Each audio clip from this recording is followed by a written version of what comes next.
आप सभी को प्रभु यीशु मसीह के नाम में इस नए सुबह में जय मसीह की। Praise the Lord. और इस अच्छे दिन के लिए हम परमेश्वर का धन्यवाद करते हैं। परमेश्वर ने हमें जीवित रखा और परमेश्वर ने हमें स्वस्थ रखा।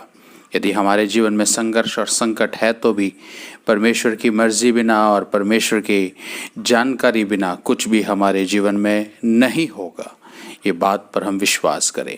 आइए आज सुबह हम परमेश्वर की महिमा थोड़ी देर के लिए करें, उसके वचन से सुने, थोड़ी देर प्रार्थना करें और उसके द्वारा परमेश्वर का नाम ऊंचा किया जाए।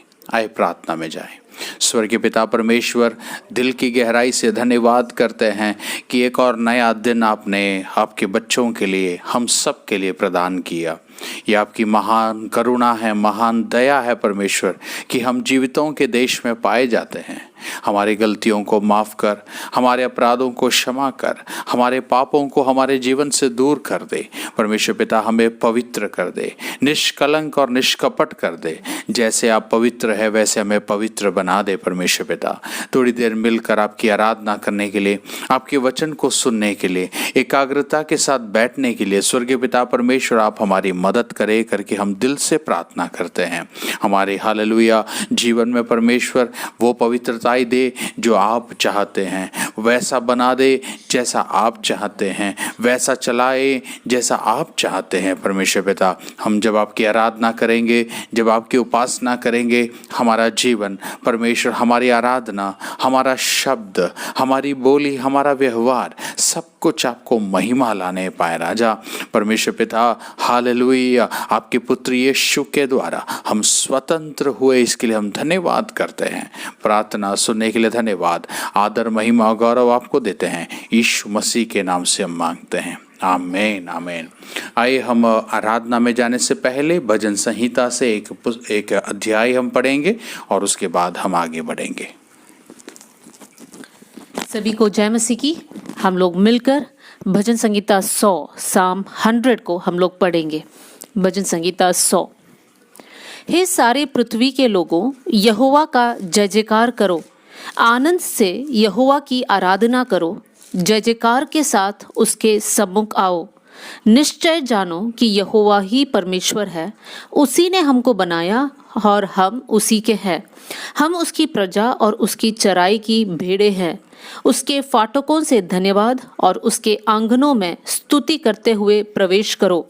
उसका धन्यवाद करो और उसके नाम को धन्य कहो, क्योंकि यहोवा भला है, उसकी करुणा सदा के लिए और उसकी सच्चाई पीढ़ी से पीढ़ी तक बनी रहती है।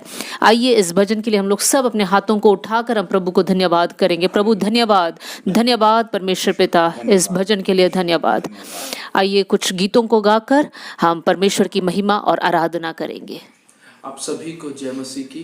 परमेश्वर का धन्यवाद हो आज के इस दिन के लिए। क्यों ना कुछ समय मिलकर हम परमेश्वर की आराधना करें।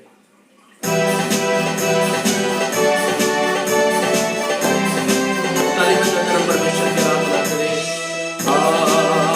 Hallelujah hallelujah hallelujah hallelujah hallelujah hallelujah hallelujah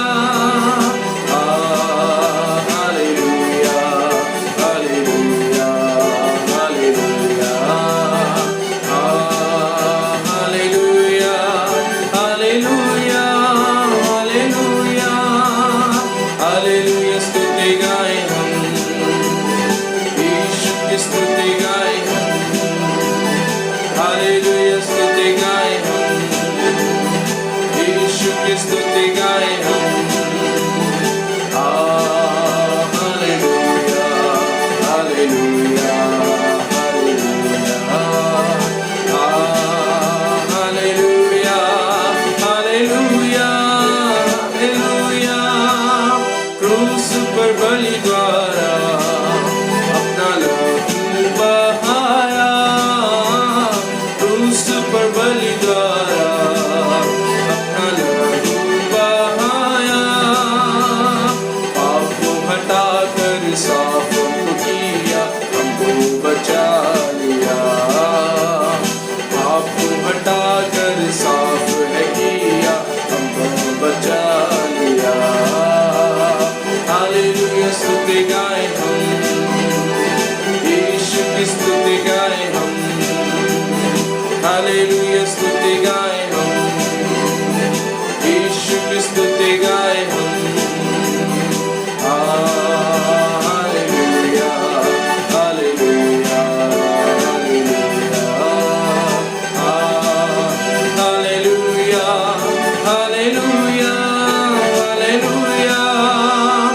इस जीवन भर मैं सदा तुझको याद करूँगा, इस जीवन भर मैं सदा तुझको याद करूँगा।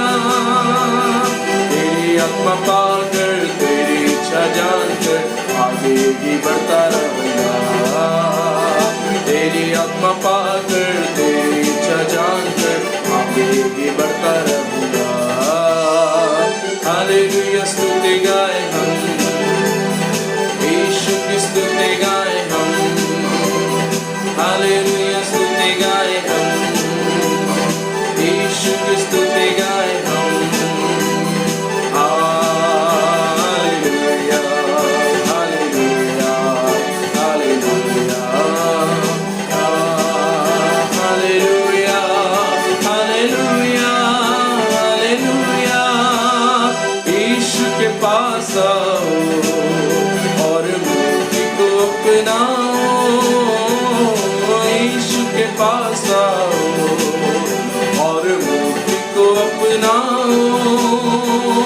आशीष देगा साथ अपने लेगा, कभी नहीं छोड़ेगा, आशीष लेगा साथ अपने लेगा, कभी नहीं छोड़ेगा। हालेलुया स्तुति गाए हम, यीशु की स्तुति गाए हम, हालेलुया स्तुति गाए हम, यीशु की स्तुति गाए हम। Hallelujah hallelujah hallelujah hallelujah hallelujah hallelujah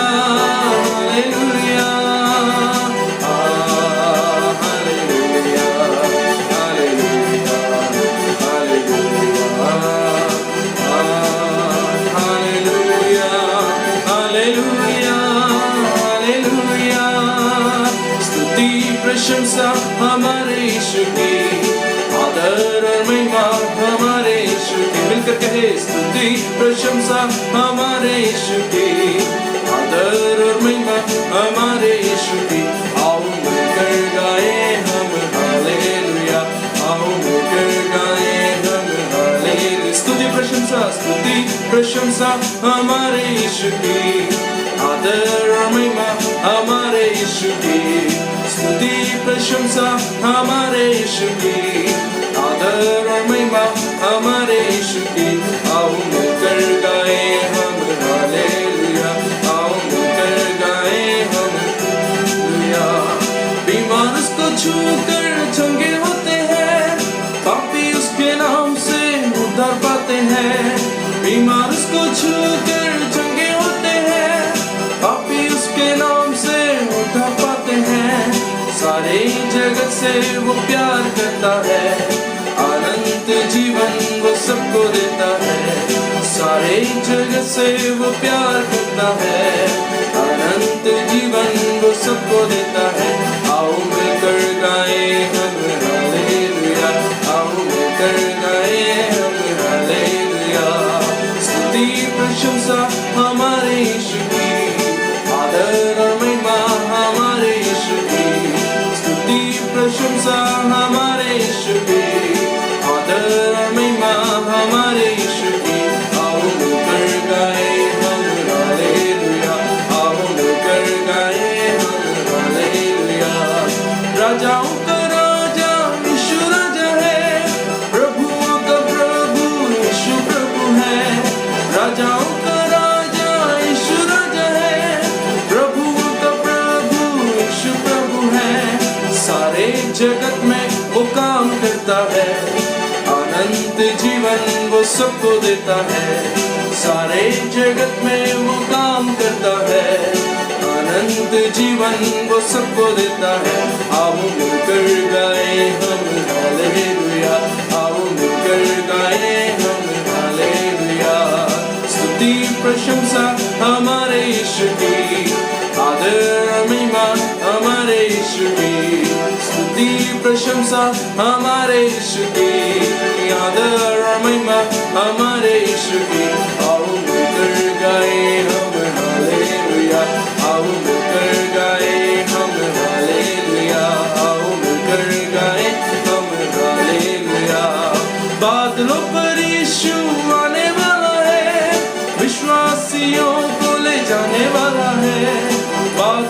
पर यीशु आने वाला है, विश्वासियों को ले जाने वाला है। उसके साथ रहना ये कितना आनंद है, उसकी स्तुति करना कितना सौभाग्य है। उसके साथ रहना ये कितना आनंद है, उसकी स्तुति करना कितना सौभाग्य है। आओ मिलकर गाएं हम हालेलुया, आओ मिलकर गाएं हम हालेलुया। स्तुति प्रशंसा हमारे यीशु की, आदर और महिमा हमारे यीशु की। स्तुति प्रशंसा हमारे यीशु की, आदर और महिमा हमारे यीशु की। आओ मिलकर गाएं हम हालेलुया, आओ मिलकर गाएं हम हालेलुया, आओ मिलकर गाएं हम हालेलुया, आओ मिलकर गाएं हम hallelujah. We worship you Lord, hallelujah. धन्यवाद धन्यवाद प्रभु जी। सच में जिस प्रकार अभी गाया परमेश्वर पिता, बादलों पर यीशु आने वाला है, विश्वासियों को ले जाने वाला है। प्रभु जी तेरा धन्यवाद, तेरा धन्यवाद। स्वर्गीय पिता हम तेरी आराधना करते हैं प्रभु, तो हमें मदद कर परमेश्वर पिता, तू दया कर राजा। Hallelujah. We worship you Lord, we worship you Lord, hallelujah. We thank you Lord, hallelujah, hallelujah.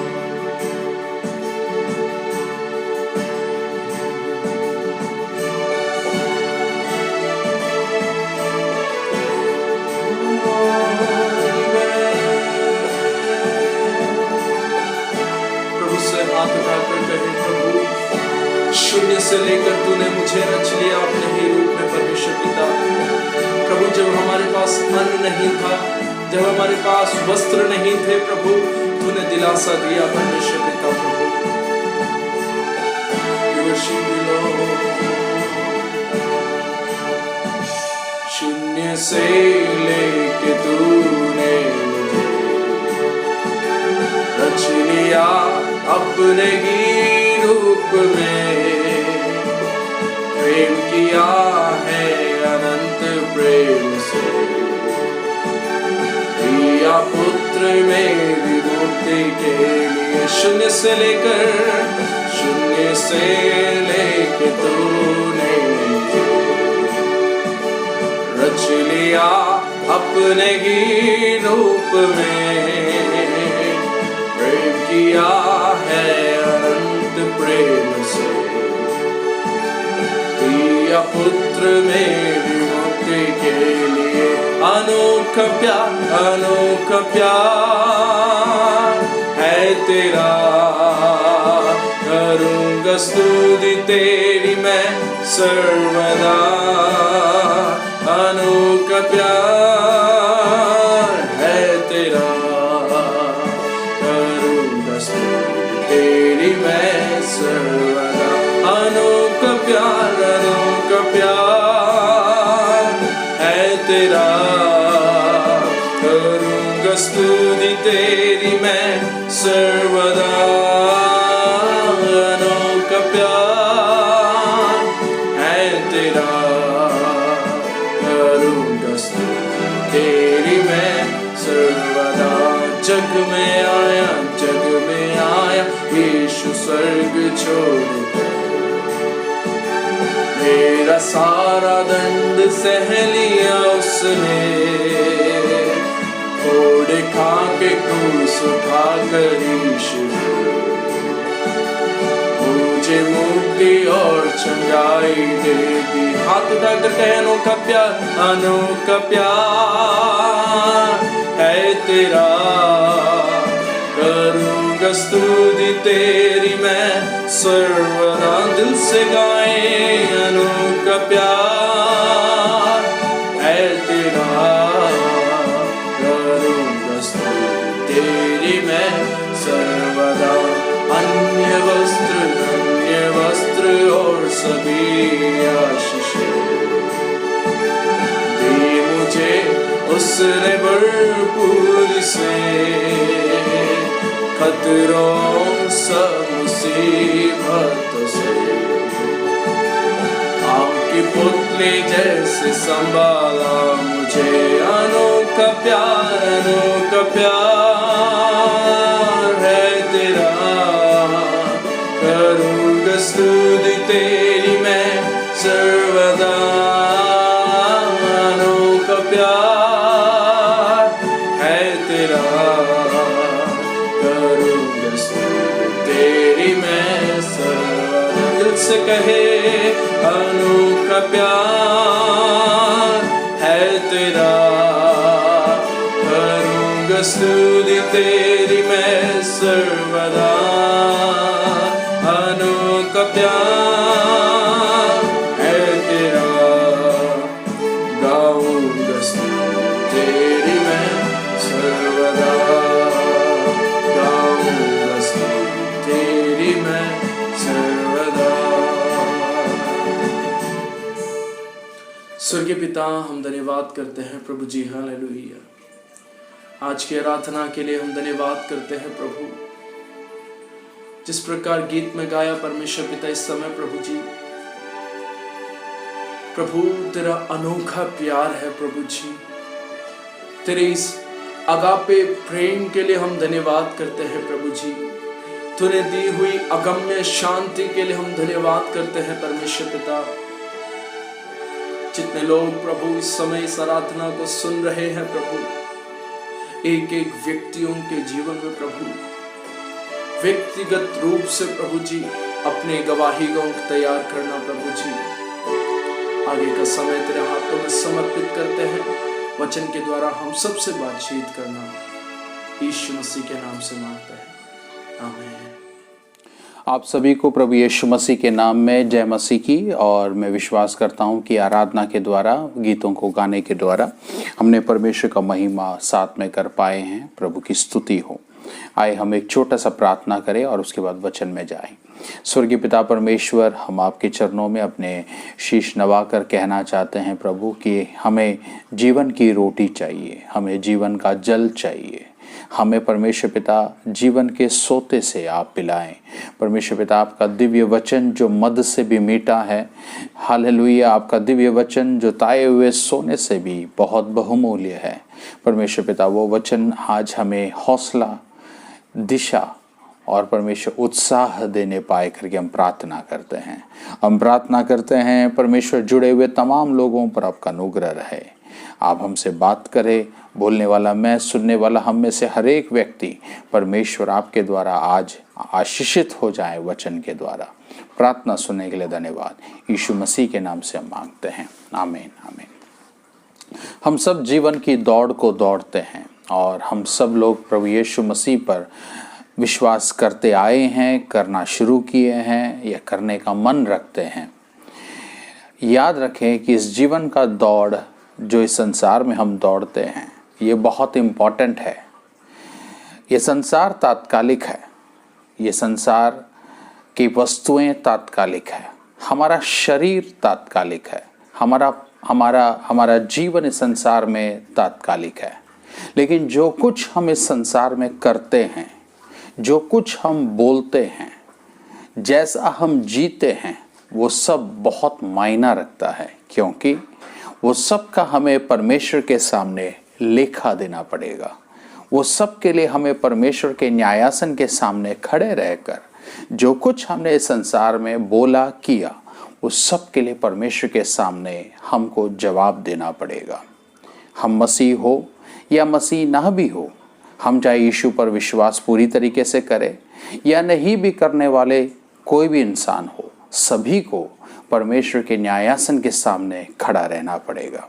आइए इब्रानियों की 12 अध्याय और उसकी पहली आयत में पौलुस कलीसिया से क्या कहता है, या इब्रानियों का लेखक कलीसिया से क्या कहता है, जरा हम पढ़ेंगे। इब्रानियों 12:1। इस कारण जबकि गवाहों का ऐसा बड़ा बादल हमको घेरे हुए है, तो आओ हर एक रोकने वाली वस्तु और उलझाने वाले पाप को दूर करके वो दौड़ जिसमें हमें दौड़ना है, धीरज से दौड़े।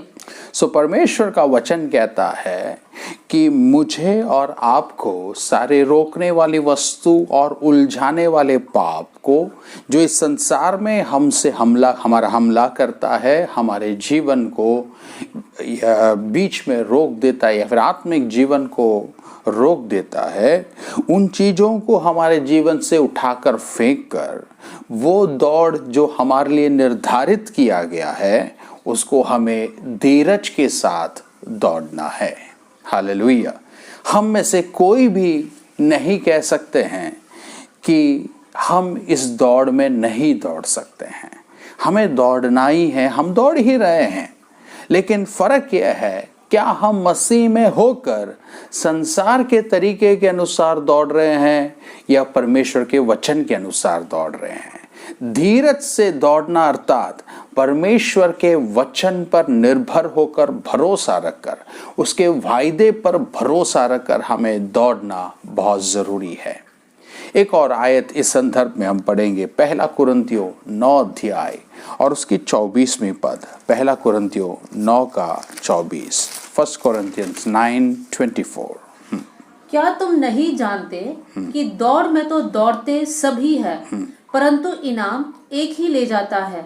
तुम वैसे ही दौड़ो कि जीतो। अब यहाँ पर पौलुस कुरिन्थ की कलीसिया से कहता है और आज पवित्र आत्मा मुझसे और आपसे कहता है कि हम सब दौड़ में हैं और दौड़ में रहने वाले को इनाम मिलता है। और पौलुस कहता है कि आप वैसा ही दौड़ना कि आप इनाम प्राप्त करें। आप जानते हैं, दौड़ में अगर 100 लोग दौड़ रहे हैं या 20 लोग दौड़ रहे हैं, संसार की रीति के अनुसार सिर्फ 3 लोगों को, पहले 3 लोगों को कुछ मेडल्स मिलते हैं, बाकी लोगों को नहीं मिलता है। पहले 3 लोगों को ही वो मेडल, गोल्ड हो या सिल्वर हो या ब्रॉन्ज हो, ये दिया जाता है। अब पौलुस कहता है मसीही दौड़ में 1 2 3 नंबर नहीं है, लेकिन मसीही दौड़ में हम सबको या तो इनाम मिलेगा या तो इनाम से हम वंचित हो जाएंगे। और पौलुस कहता है जितने लोग इनाम पाने के लिए दौड़ेंगे उनको इनाम मिलेगा, और इस ऐसा दौड़ो कि तुम इनाम को प्राप्त करो। हालेलुया। तो आज मेरा विषय जो मैं आपके सामने रखना चाहूँगा वो यह है, अपने दौड़ में फोकस करो। अपने इस मसीही दौड़ में ऐसा फोकस करो या ऐसा ध्यान रखो कि आप इस दौड़ को पूरा कर सके। कैसे एक विश्वासी मसीही दौड़ को इस पृथ्वी में पूरा कर सकता है, यही विषय पर चंद बातों को मैं आज आपके सामने करना चाहूँगा।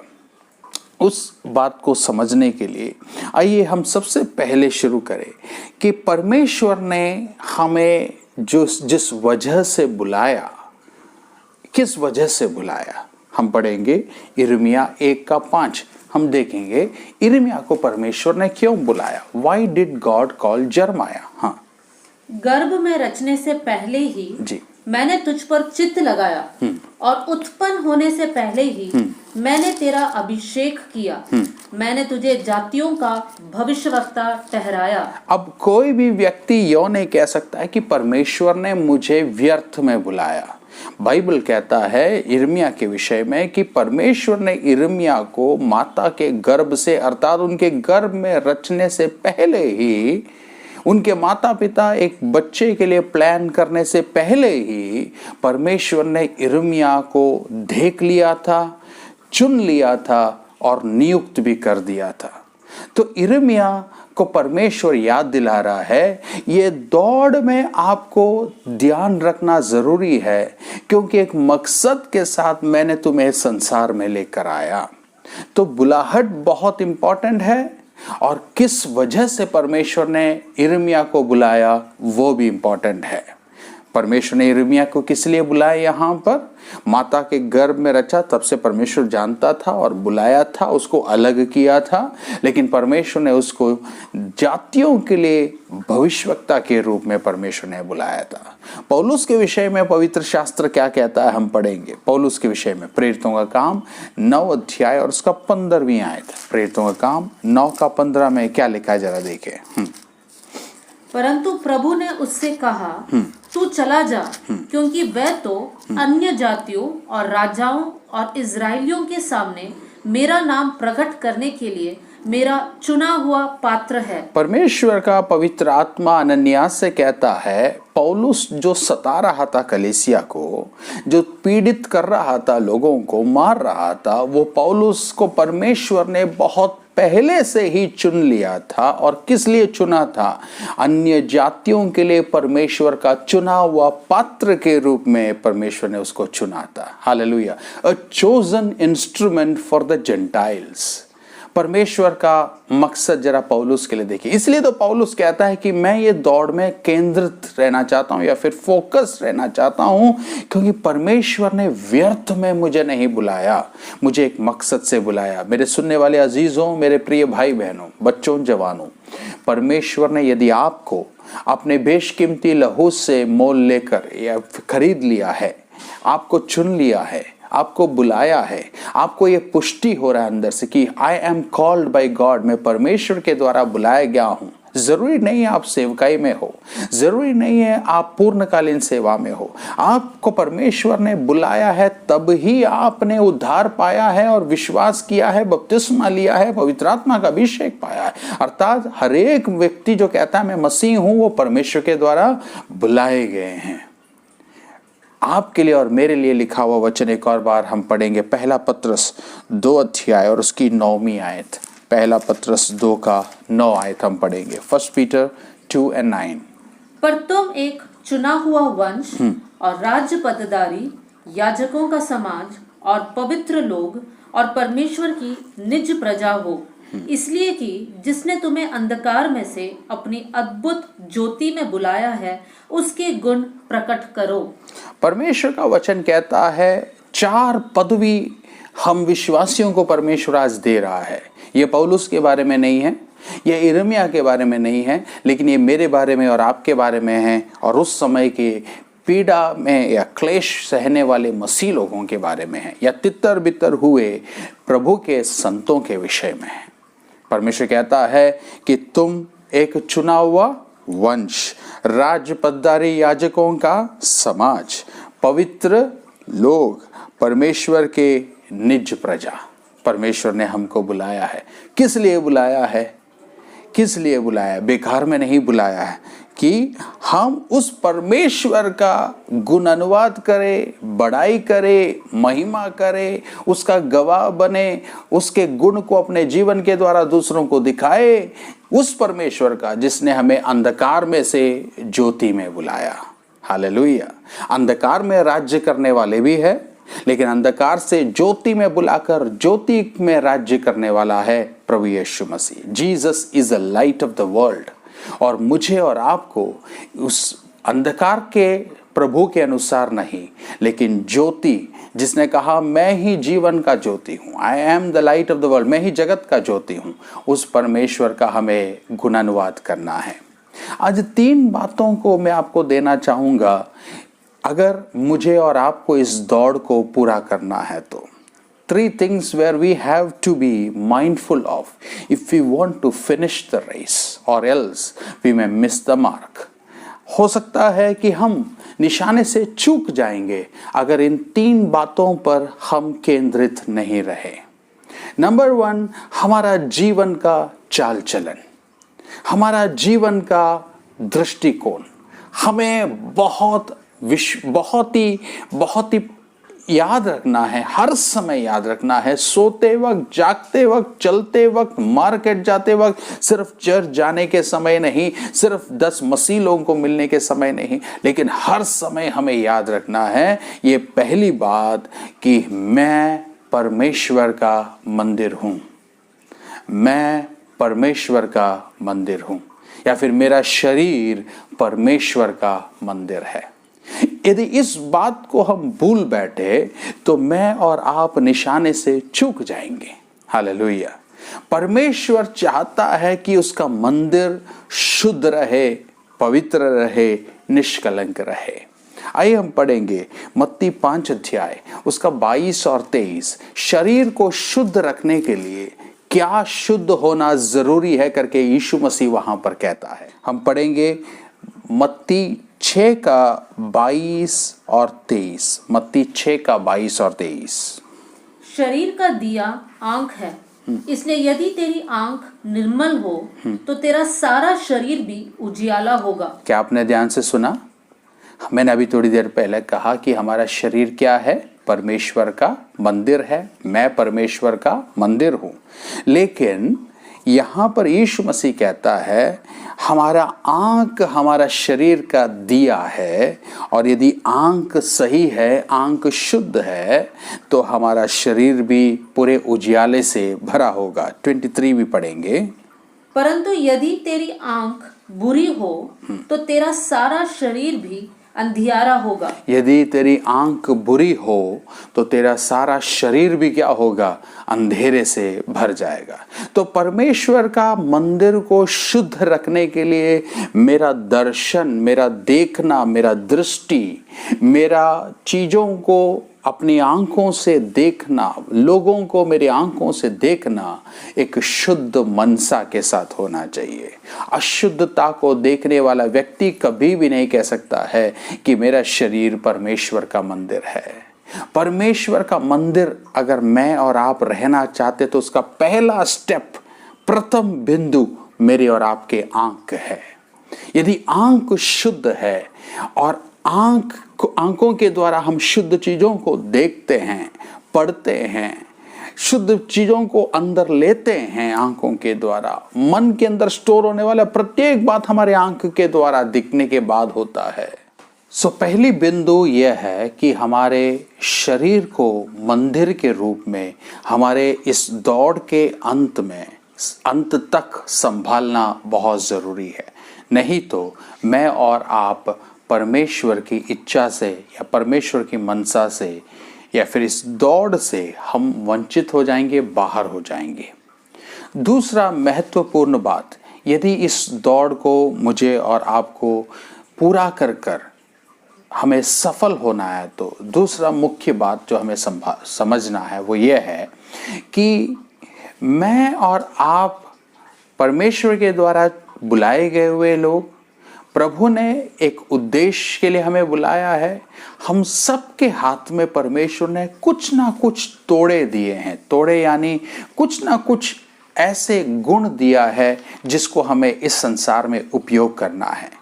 उसको आप ही स्वयं बता सकते हैं कि परमेश्वर ने आपको क्या क्या गुण दिया है।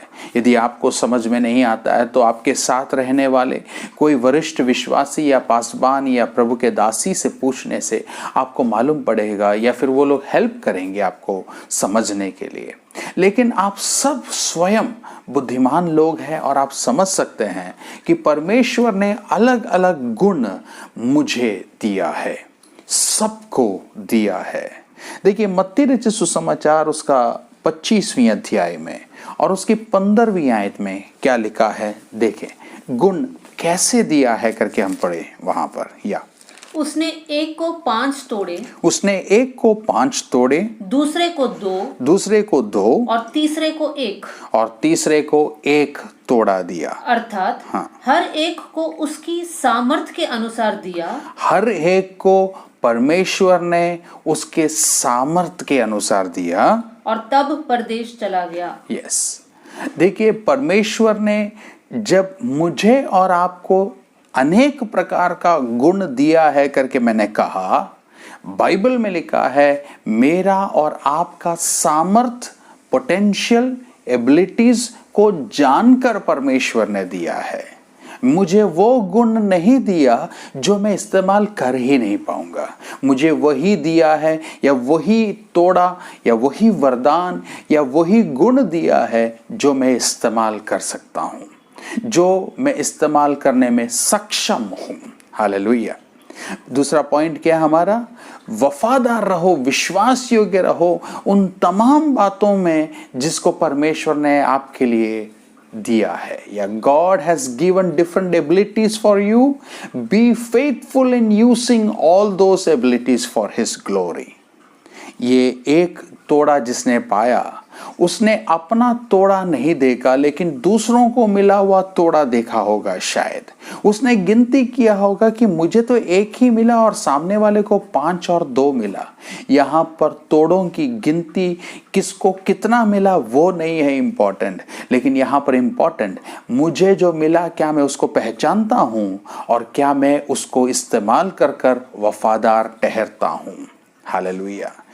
परमेश्वर का वचन देखिए उनके पास कैसे आया। 21वीं आयत में क्या लिखा है, उसी अध्याय 21वीं आयत में, जिसको 5 दिया था परमेश्वर ने उससे क्या बोला जी। उसके स्वामी ने उससे कहा, धन्य हे अच्छे और विश्वास योग्य दास, तू थोड़े में विश्वास योग्य रहा, मैं तुझे बहुत वस्तुओं का अधिकारी बनाऊंगा। धन्य है तू अच्छे और विश्वास योग्य दास। इंग्लिश में लिखा है well done good and faithful servant, और उसके आगे लिखा है तुम थोड़े में विश्वास योग्य था, इसलिए मैं तुम्हें बहुत में क्या करूंगा, अधिकारी ठहराऊंगा। You are faithful in few things, you are faithful in few things and I will put you in charge of many things। अर्थात बहुत सारी जिम्मेदारियों की कामशा मत रखो, बहुत सारे पदवी की कामशा मत रखो, बड़ा बनने की कोशिश मत करो, नेता बनने की कोशिश मत करो, बड़े बड़े ओहदे में प्रवेश करने के लिए धक्के मुक्के मत लगाओ। सिर्फ जो तोड़ा परमेश्वर ने दिया है, फ्यू थिंग्स जो प्रभु ने दिया है, उसमें वफादार रहो। परमेश्वर स्वयं बहुतों में मुझे और आपको अधिकारी बना सकता है। हालेलुया। एक और बात याद रखना, जितना हमको मिलते जाता है उतना सबके लिए हमको लेखा देना पड़ेगा। अर्थात अगर 1 मिला हो तो 1 का लेखा देना पड़ेगा, 5 मिला हो तो 5 का लेखा देना पड़ेगा। आप याद रखिएगा, जब हम बहुत चीज़ों की कामशा करते हैं, हम कई बार ऐसा सोचते हैं ये मसीही लोग सिर्फ जो चर्च में आकर करते उसी का लेखा देना पड़ेगा। नहीं, शब्दों का लेखा देना पड़ेगा। हमने पैसे कैसे इस्तेमाल किया उसका लेखा देना पड़ेगा। पारिवारिक जीवन कैसे बिताया हमको लेखा देना पड़ेगा। हमारा चाल चलन कैसे रहा उसका लेखा देना पड़ेगा। हमारा गवाही कैसा रहा उसका लेखा देना पड़ेगा। हर बात का हमको लेखा देना पड़ेगा, सिर्फ चर्च आने के विषय में नहीं है। इवन आप खटिए में कितने घंटे सोते हैं, मैं ऐसे अनुमान लगाता हूं उसका भी हमको लेखा देना पड़ जाएगा। हालेलुया। क्योंकि परमेश्वर सब बातों का लेखा लेगा करके लिखा है। याद रखना, जो कुछ परमेश्वर ने हमें दिया है उसमें यदि वफादार रहेंगे तो हम इस दौड़ से बाहर नहीं होंगे। शैतान अपनी चतुराई में हमको फंसाने ना पाए, शैतान अपनी चतुराई में हमको प्रभु से वंचित करने ना पाए। एक और आयत को हम पढ़ेंगे, 1 शमूएल 17 अध्याय उसका 15 से 20। 1 शमूएल 17:15-20। 1 शमूएल 17:15 से 20। और दाऊद बैतलहम में अपने पिता की भेड़ बकरियां चराने को शौल के पास से जाया करता था। वो पलिश्ती तो 40 दिन तक सवेरे और सांझ को निकट जाकर खड़ा हुआ करता था। ईशै ने अपने पुत्र दाऊद से कहा, यह यपा भर बुना हुआ अनाज और ये 10 रोटियां लेकर छावनी में अपने भाइयों के पास दौड़ जा, और पनीर के ये 10 टिक्कियां उनके सहस्त्रपति के लिए ले जा, और अपने भाइयों का कुशल देखकर उनकी कोई निशानी ले आ। शाऊल और तेरे भाई और समस्त इजरायली पुरुष येला नामक तराई में पलिश्तियों से लड़ रहे हैं। अतः दाऊद सवेरे उठ भेड़ बकरियों को किसी रखवाले के हाथ में छोड़कर ईशाई की आज्ञा के अनुसार उन वस्तुओं को लेकर चला, और जब सेना रणभूमि को जा रही थी और संग्राम के लिए ललकार रही थी, उसी समय वो गाड़ियों में पड़ाव पर पहुंचा। Thank you. दाऊद के विषय में लिखा है, जहां दाऊद का पिता एक जिम्मेदारी देता है, दाऊद को जिम्मेदारी देता है। बहुत भेड़ बकरियों को चराने वाले दाऊद को कहा, इस भेड़ बकरियों को तू छोड़कर तू जाकर अपने भाइयों के लिए भोजन पहुंचा, और उसके हाथ में टिफिन पैक करके देते हैं। दाऊद अपनी वर्तमान जिम्मेदारी को एक अच्छे रखवाले के हाथ में दिया, एक अच्छे व्यक्ति के हाथ में दिया, ताकि वो भेड़ बकरियां नाश ना हो जाएं।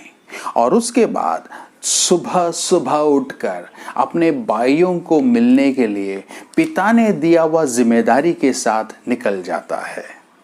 मैं ये बात क्यों बोला मालूम है? मैंने ये बात इसलिए बोला क्योंकि हर व्यक्ति को हम परख सकते हैं उनके छोटे छोटे कामों के प्रति जिम्मेदारी को देखकर। आप जो छोटे छोटे काम करते हैं, एक व्यक्ति की वफादारी देखना हो तो जो छोटा काम वो करता है उस पर ध्यान देने से मालूम पड़ जाएगा क्या ये व्यक्ति वफादार रहेगा या नहीं रहेगा। हालेलुया। आप समय पर पहुंचने की बात कहते हैं, क्या हम समय में पहुंचने वाले लोग हैं? छोटी बात है, 10 बजने के बजाय 10:05 हो गया तो कौन सा बड़ा नुकसान हुआ? नुकसान कहीं पर भी नहीं हुआ, लेकिन वो आपका वफादारी को दर्शाता है। मुझे 10 रुपया दिया और 8 रुपया मैंने खर्च किया, 2 रुपया मैंने लौटाया नहीं जिसने मुझे दिया था, कि उसमें कौन सी बड़ी बात है? 2 रुपया से कौन सा बड़ा मकान मैं बना लूंगा? लेकिन वो नहीं है बात, वहां पर वफादारी की बात है। अगर आपको चर्च में धरी बिछाने के लिए बोला, जैसे तैसे बिछाकर काम खत्म करना नहीं है वहां पर आपकी और मेरी जिम्मेदारी। आपको अच्छे तरीके से पूरे मन से प्रभु के लिए मैं कर रहा हूं करके बोलकर वो पूरा करना है। वो मेरी वफादारी को दर्शाता है। अगर कुछ साफ करने बोला, एक छोटा टेबल क्लीन करने के लिए यदि आपको बोला, आधा टेबल क्लीन कर कर कोने में सारा धूल छोड़ देना, वो मेरा और आपका वफादारी को नहीं दर्शाता है, वो मेरा और आपका लापरवाही को दर्शाता है। और ये बात भी संकेत देता है, ये व्यक्ति को बड़ा भी कोई चीज दे दे वो वहां पर भी यही कर सकता है। लूका रचित सुसमाचार 16 अध्याय 10 से 12। दाऊद ने सुबह उठकर अपने भाइयों के पास जो पिता ने बांध कर दिया वह टिफिन पहुंचा दिया। प्रभु यीशु मसीह लूका 16 का 10 से 12 में क्या कहता है?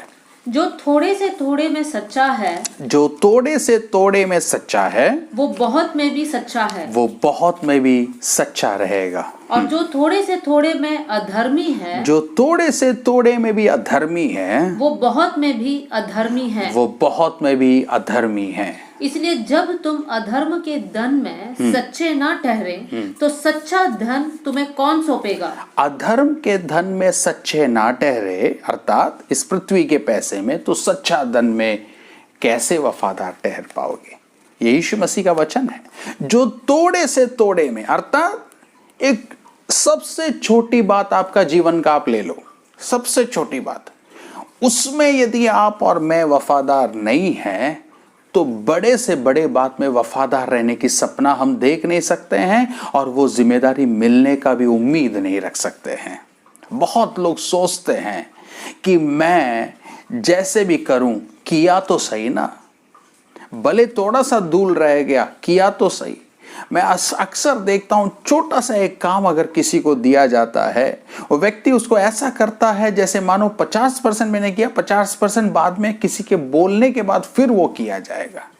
नहीं, हर एक काम करे तो ऐसा करना जैसे मैं प्रभु के लिए काम कर रहा हूं, परमेश्वर मुझे देख रहा है, वो मुझसे सवाल पूछेगा और वो मुझसे लेखा देगा। मेरे ईमानदारी और वफादारी एक पासवान के सामने नहीं, एक लीडर के सामने नहीं, एक घर के परिवार के सामने नहीं, मेरा वफादारी और ईमानदारी परमेश्वर के सामने सही होना है।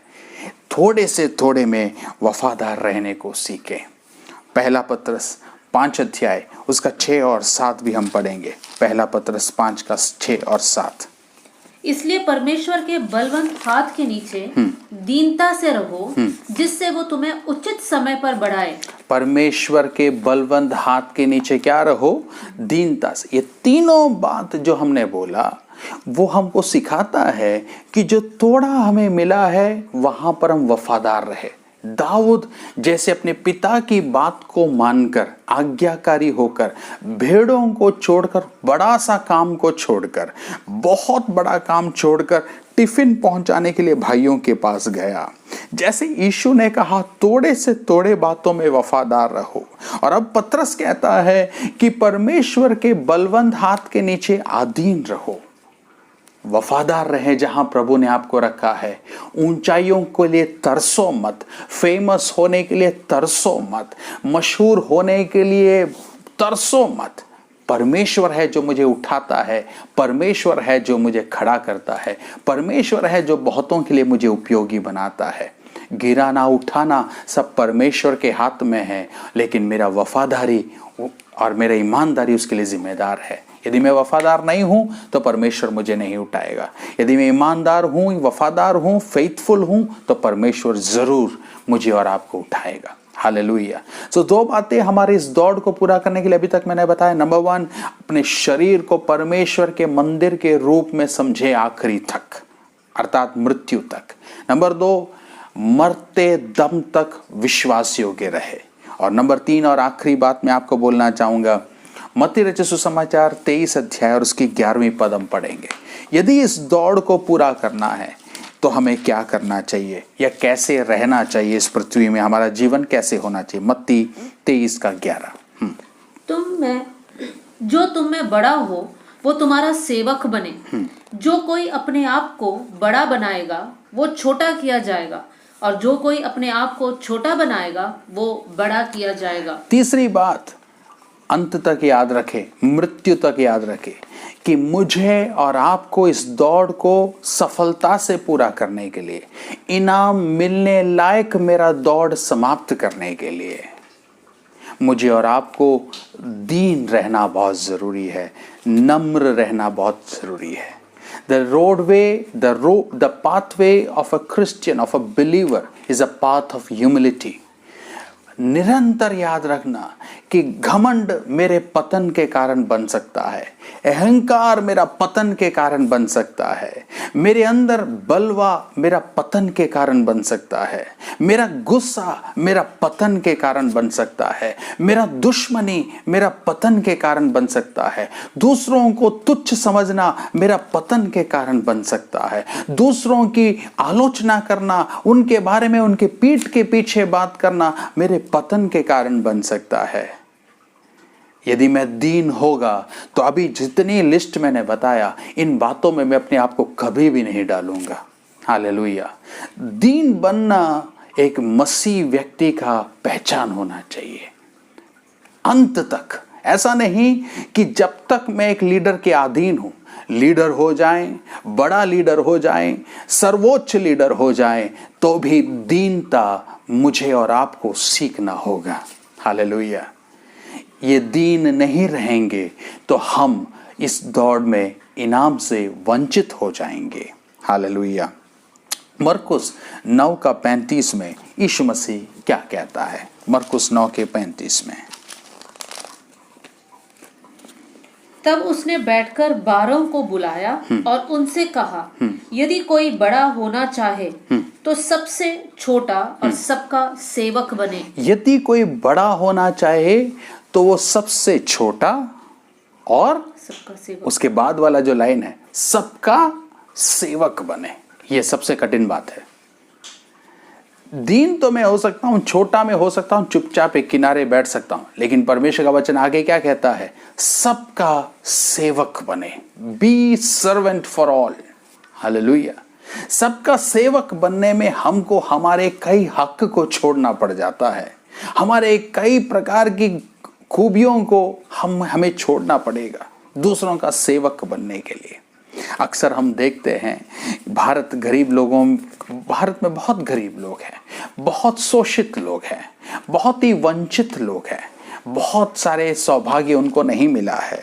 लेकिन दुख से मैं कहना चाहूंगा कि संसार का सोच कलीसिया के अंदर भी आ गया। समझाता हूं। एक दास वो होता है जो अपना हक नहीं मांगता, वरन वो अधीन होता है। एक दास वो होता है जो बड़ा बनने की कोशिश नहीं करता है, लेकिन सेवा करने की कोशिश करता है। अधिकतर हम भारत में गरीब लोग को देखते हैं, उनको सब कुछ फ्री चाहिए, उनको सब कुछ अपना प्रिविलेज, सारे प्रिविलेजेस उनको चाहिए। ले लीजिएगा, मुझे कोई इतराज नहीं है। लेकिन मसीही जीवन में यही तरीका मत अपनाइए कि मेरा हक है ये, मेरा मांग है ये, मैं इसके लिए आई एम वर्दी, मैं इसके लिए योग्य हूं, मुझे ये मिलना चाहिए। ये वाला सोच कलीसिया से बाहर रखिएगा। बपतिस्मा लेने के बाद कलीसिया के अंदर मत लेकर आइएगा। सब कुछ मुफ्त मिलकर, सारे सौभाग्य हमें मिलकर, कई बार हम मसीही जीवन में भी वैसा बन जाते हैं कि चर्च में आऊँगा तो मुझे मिलेगा, मुझे मिलना चाहिए, सारा ध्यान मुझे मिलना चाहिए, सारा सौभाग्य मुझे मिलना चाहिए। यहाँ पर यीशु मसीह कहता है, सारा मांग रखने के लिए हम प्रभु के पास नहीं आए, सबका सेवक बनने के लिए प्रभु ने बुलाया है। Hallelujah. Become a servant for all.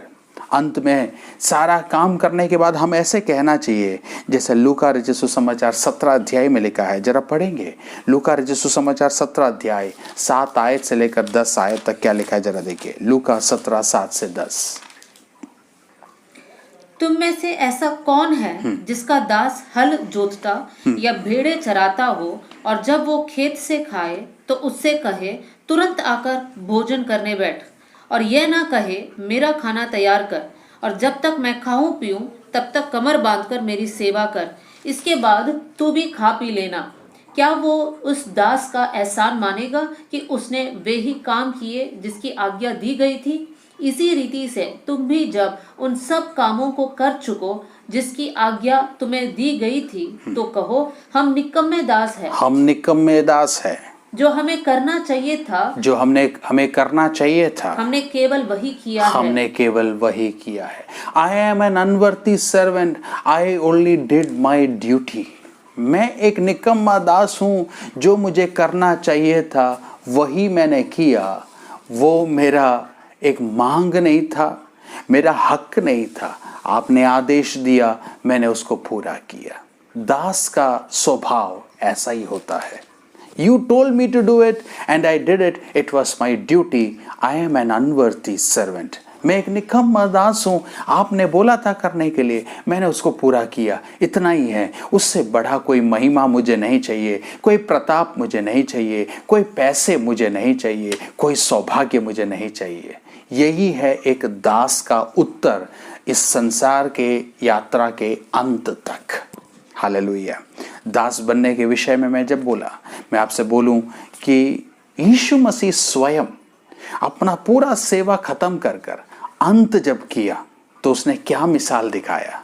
देखिए, मसीही जीवन में पहले हम सेवक होते हैं, थोड़ा थोड़ा हम फेमस होने लग जाते हैं, उसके बाद इतना फेमस हो जाते हैं कि अब हम लोग बड़े बड़े कुर्सियों में, बड़े बड़े ओहदे में, बड़े बड़े पदवियों में, बड़े बड़े गाड़ियों में चलते हैं।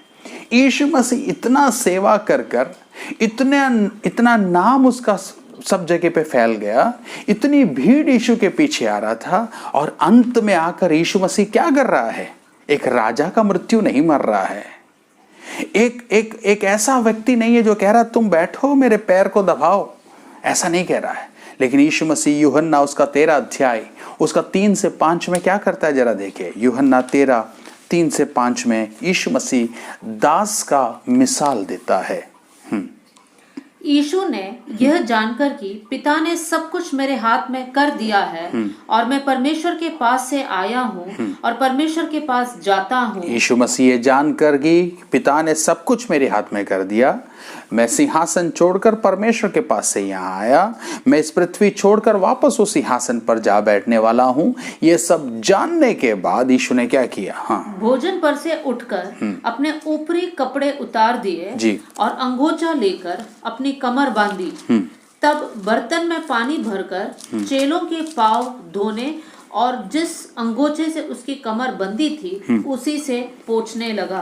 पाँव धोने के लिए लड़ाई कभी नहीं होता है, कुर्सी के लिए लड़ाई होती है, पदवी के लिए लड़ाई होती है। पाँव धोने के लिए, किसी का पैर धोने के लिए कभी भी कोई मल्लयुद्ध नहीं, कोई संग्राम नहीं, कोई वोटिंग करने की जरूरत नहीं है। स्वयं वही तैयार होगा जो यीशु मसीह के समान दास का वेश धारण किया हो, या दास अपने आप को मानता हो। यीशु मसीह अपने चेलों का क्या धोना शुरू करता है? पैर धोना शुरू करता है। और हमें याद होना चाहिए, मालूम होना चाहिए कि उस सड़कों में, उस समय के सड़कों में चलना कोई टार वाला रोड नहीं है, कोई सीमेंट वाले रोड नहीं है, लेकिन धूल और गंदगी और गोबर भरा हुआ ऐसे रोड में यीशु मसीह चल रहा है, यीशु के चेले चल रहे हैं और उनके पैर बहुत गंदे होंगे। चमड़े के बनाए हुए जूतियों या चप्पलों वो पहनते थे और उनका पैरों में इतना गंदगी था। यीशु वो पैर धोने के लिए बैठता है। आज कोई चप्पल उठाता है तो आप कहते हैं नहीं नहीं आप मत उठाइए, क्योंकि क्या आपको महसूस होता? नहीं नहीं वो चप्पल उठाना नहीं चाहिए, आपको महसूस होने लगता है। यीशु मसीह अपने हाथों से अपने चेलों का पैर धोता है। यह है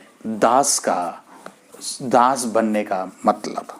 उसके बाद 14 और 17 आयत में यीशु ने क्या कहा? 14 से 17 आयत में, हाँ, यदि मैंने प्रभु और गुरु होकर तुम्हारा पाँव धोए। यीशु मसीह क्या कह रहा है? यदि मैंने प्रभु होकर और तुम्हारा गुरु भी होकर तुम्हारे पैर धोए, तो तुम्हें भी एक दूसरे के पाँव धोना चाहिए। तुम्हें भी एक दूसरे का क्या धोना चाहिए? पाँव धोना चाहिए। उसका मतलब नम्र होना चाहिए, पाँव धोना चाहिए। यस, 17वीं आयत, तुम ये बातें जानते हो और यदि उन पर चलो तो धन्य हो। जी, मैं तुम सबके विषय में नहीं कहता। नहीं 16वीं आयत छोड़ दिया। मैं तुमसे सच सच कहता हूँ, दास अपने स्वामी से 15 आयत भी छोड़ दिया। क्योंकि मैंने तुम्हें नमूना दिखा दिया है। क्योंकि मैंने तुम्हें नमूना दिखा दिया है कि जैसा मैंने तुम्हारे साथ किया है तुम भी वैसा ही किया करो। जैसे मैंने तुम्हारे साथ किया है वैसे तुम भी क्या करना है? किया करो। अर्थात यीशु मसीह एक दास का नमूना दिखाता है, एक तस्वीर दिखाता है और कहता है तुम्हें भी ऐसा करना है। याद रखना मेरे प्रियो, जीवन के दौड़ के अंत तक मुझे राजा नहीं बनना है, मुझे बड़ा पास्टर नहीं बनना है, मुझे बड़ा विश्वासी नहीं बनना है, मुझे बहुत ही एक प्रमुख व्यक्ति नहीं बनना है। मुझे वो दास बनना है जो मात्र खड़े होकर कहे मैं तो एक निकम्मा दास हूँ, मैंने अपना कर्तव्य संसार में निभाया, मैंने एक कर्तव्य सेवकाई में निभाया, मैंने कर्तव्य मेरे जीवन में निभाया, मैंने उसको पूरा किया, उतना ही है। कोई मेडल मुझे नहीं चाहिए, कोई ओहदा मुझे नहीं चाहिए, मैं तो मात्र परमेश्वर का एक निकम्मा दास हूँ। 3 बातें मैंने बोला ये दौड़ पूरा करने के लिए। यदि आप एक विश्वासी हैं और आप ये दौड़ को पूरा करना चाहते हैं, परमेश्वर ने रखा हुए इनाम से वंचित नहीं होना चाहते हैं, नंबर 1 अपने शरीर को परमेश्वर के मंदिर के रूप में संभालिएगा। उसके लिए सबसे पहले अपनी आंख को चेक कीजिएगा। ये आंख के द्वारा जाने वाली हर एक बात आपके अंदर क्या वो सही है या गलत है। नंबर 2 हमें क्या करना चाहिए अगर ये दौड़ से वंचित नहीं होना है? हमारे शक्ति के अनुसार, क्षमता के अनुसार परमेश्वर ने जो हमें दिया है उसमें वफादार रहना।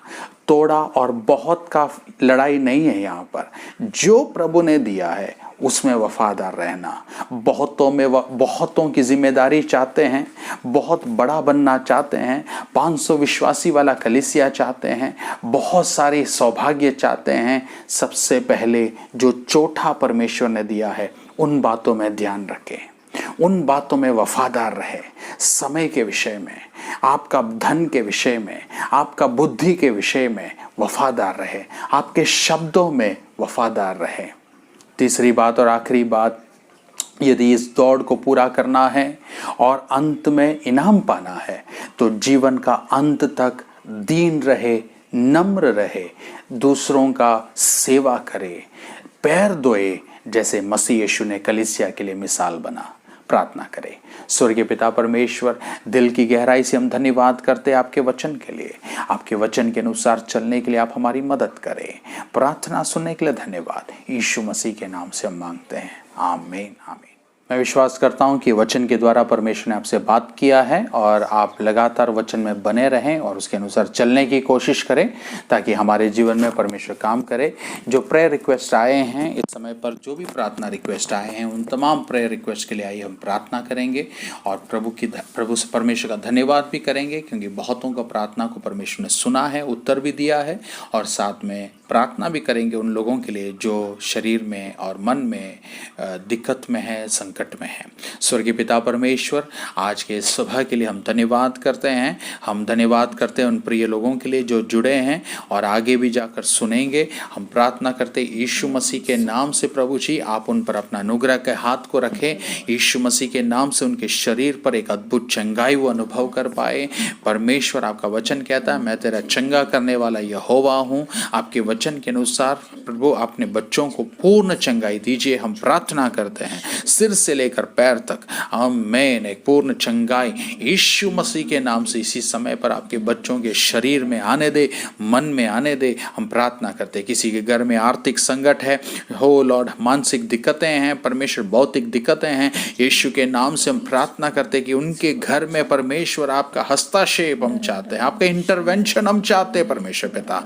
हालेलुया, अपने बलवंत हाथ को बढ़ाकर अपने बच्चों को छुड़ाइए, सुरक्षित रखिए, हम प्रार्थना करते हैं। धन्यवाद, जितनों ने वचन सुना है वो वचन को ग्रहण करने पाए, वचन को स्वीकार कर कर उसके अनुसार चलने पाए और ये वचन हम सभी के लिए आशीष का कारण बनने पाए। आप यीशु मसीह कभी भी बदलते नहीं, इसके लिए हम धन्यवाद करते हैं। आपका वचन बदलता नहीं, इसके लिए हम धन्यवाद करते हैं। हमें आपके वचन के अनुसार बदलने के लिए मन दीजिए, पवित्र आत्मा काम कीजिए, हम प्रार्थना करते हैं। धन्यवाद, प्रार्थना सुनने के लिए धन्यवाद। आदर, महिमा, गौरव, जलाल आपको देते हैं। मुक्तिदाता यीशु नासरी के नाम से मांगते, सुनो, ग्रहण कर पिता, आमीन। अब हमारा पिता परमेश्वर का प्रेम, प्रभु यीशु मसीह का अनुग्रह और पवित्र आत्मा की संगति और सहभागिता यीशु मसीह के दोबारा आगमन तक आप सबके साथ, हम हर एक के साथ हमेशा हमेशा होती रहे। सब बोले आमीन, आमीन, हालेलुया, हालेलुया,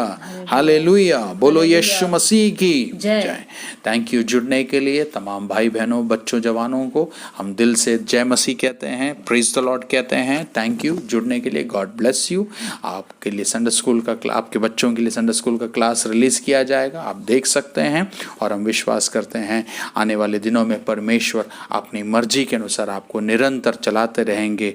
आप भी प्रभु के प्रति वफादार रहें, ये दौड़ को पूरा करें। God bless you, thank you.